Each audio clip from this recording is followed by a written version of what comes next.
And good evening, everyone. Kamala Harris is maintaining her lead over Donald Trump here in the state of New York with 46 days to go until the presidential election in November. A brand new Siena College poll out this morning shows the vice president, as you can see, with 55% of the vote compared to 42% for the former president. The news comes just a day after Mr. Trump was downstate, saying at a rally on Long Island that he can win New York. Well, the even bigger takeaway in this new survey, though, surrounds Governor Kathy Hochul, whose favorability rating fell to just 34% and whose job approval plummeted to 39%, both of those all-time lows. I talked about all of this a short time ago with Siena's pollster, Steve Greenberg. How concerned should Kathy Hochul be about these numbers? Far be it for me to tell anybody, look, a poll is nothing more than a snapshot in time. She is not on the ballot this November. I would say those are the good news for Governor Hochul.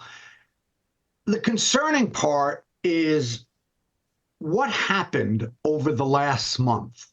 I mean, her numbers weren't great last month. They were teetering on, worst ever, but they weren't there. What happened between August and September? And in this poll, we asked favorability for Joe Biden, for Donald Trump, for Kamala Harris, for J.D. Vance, for Kirsten Gillibrand. Nobody had a favorability rating that moved more than 1 point or at most 2 points in the last month. Hochul's favorability rating dropped by a net 9 points from August till now. Her job approval rating dropped a net 14 points from August till now. And there was only one other question on the Siena poll that dropped significantly from last month. And that is the first question we ask on every Siena College poll, which is New York State on the right track or is New York State headed in the wrong direction?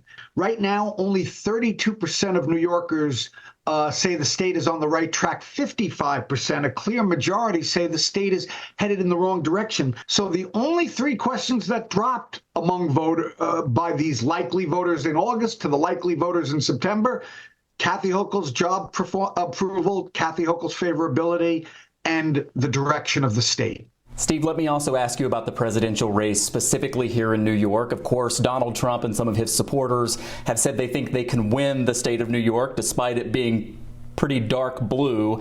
He was actually in the state of New York yesterday. It hasn't been done for a long time, but we are going to win New York.